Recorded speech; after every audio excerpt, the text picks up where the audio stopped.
আমি একটু একটা গোড়ার প্রশ্ন তুলতে চাই। আমরা দেখেছি যে জামাত ইসলাম একরকম সততার নৈতিকতা একটা সোল এজেন্সিশিপ নিয়েছিল, এবং আপনাদের দলের একজন নেত্রী যিনি সংসদ সদস্য হয়েছেন তিনি বলেছেন জামাত ইসলামী একমাত্র দল যে আসলে সততার সাথে রাজনীতি করে, অথচ তিনি নিজেই করেন এনসিপি। আপনারা কি আসলেই মনে করেন যে জামাত ইসলামী একমাত্র দল যে দলটা আসলে সততার রাজনীতি করতে পারে? একটা দলীয় স্তরের ব্যক্তিগত মতামত পৃথিবীর যে কোনো মানুষ যে কোনো সময় ফল করতে পারে। সততার কোনো স্পেসিফিক্যালি ক্রাইটেরিয়া আপনি কীভাবে বলবেন যে একটা দল ফুললি এজেন্সি নিয়ে নিতে পারে? এটা কেউ না।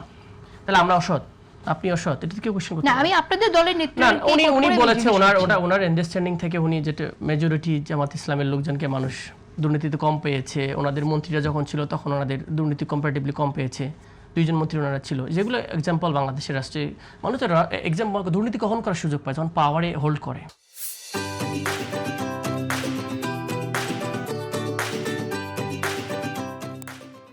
বিরোধী দল তো দুর্নীতি করে কেমন? দুর্নীতি কোনো স্কোপই নাই, সব জায়গায় ডিস্টার্বিং। কারণ এক্সিকিউটিভ পাওয়ার তো প্রাইম মিনিস্টার, তার আন্ডারে যাকে যে সংসদ সদস্য দিবে।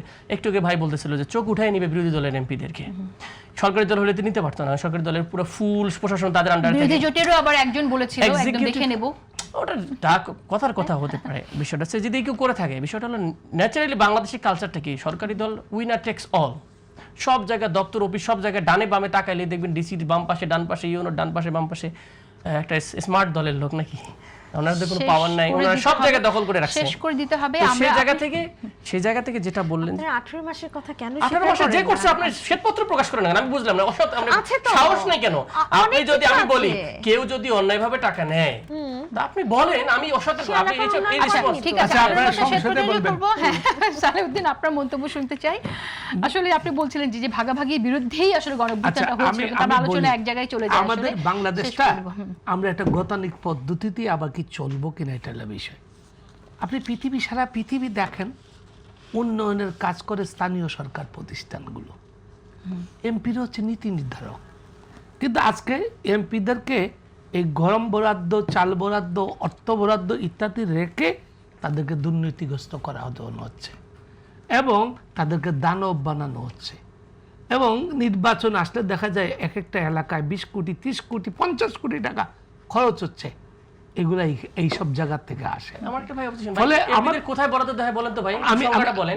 আমি পরে বলবো, এটা আমি তর্ক পরে করব। আমি আমার কথাগুলো শেষ করে নেই, সময় কম। এটা আমি বলবো, এগুলা নিয়ে দলিল আছে, লিখিত দলিল আছে। নির্বাচন বদিউল আলম মজুমদার এবং আমাদের মারা গেছেন ডক্টর তুফাইল আহমেদ, তাদের দলিলে আছে, এগুলা বলে গেছেন।